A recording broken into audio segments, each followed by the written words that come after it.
پیکارجویان موسوم به دولت اسلامی منطقه‌ای به وسعت 1/3 سوریه و 1/4 عراق با تقریباً 6 میلیون جمعیت را زیر سلطه دارند.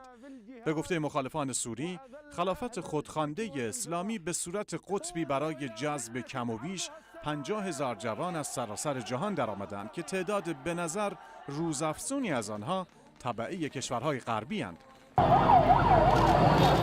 نویسنده مقاله رأی الیوم معتقد است رقابت شدید و تخاصم جمهوری اسلامی ایران و عربستان سعودی در جنگ داخلی سوریه بر کسی پوشیده نیست. با این حال وحشت و نگرانی از قدرتگیری تروریست‌های دولت اسلامی به حدی است که ائتلاف و اتحاد رسمی تهران و ریاض برای مبارزه با این پدیده جدید و خونریز از حد شایعه و زمزمه فراتر رفته است.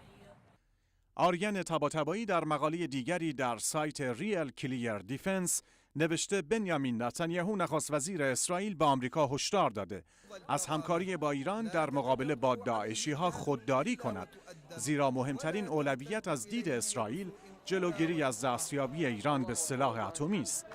به عبارت دیگر، با وجود اعمال وحشیانه و کشتارهای بیدریغ داعشی‌ها در عراق و سوریه، نخست وزیر اسرائیل و برخی از دولتمردان و نظامیان آمریکا معتقدند که پدیده‌ای به نام خلافت خودخوانده اسلامی در عراق و سوریه رویدادی است که به دلایل زیاد نه می‌تواند مدت زیاد دوام آورد و نه امنیت و ثبات منطقه در کل را تهدید می‌کند، امری که در مورد ایران اتمی صدق نمی‌کند.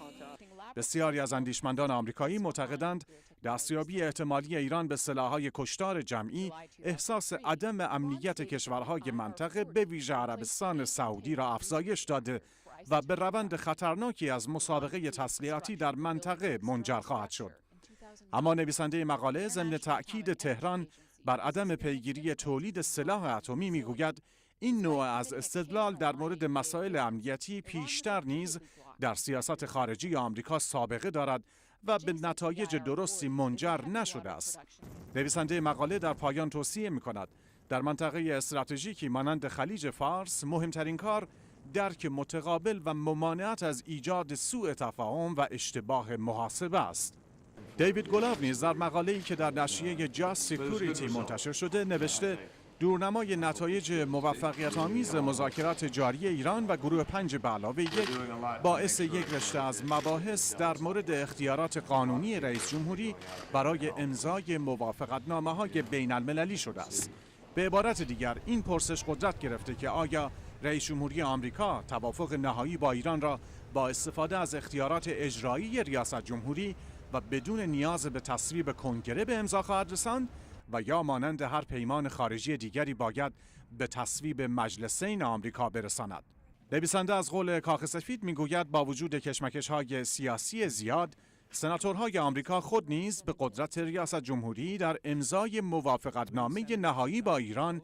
بدون توافق یا تصویب کنگره اعتراف کردند. پیام یزدیان، صدای آمریکا.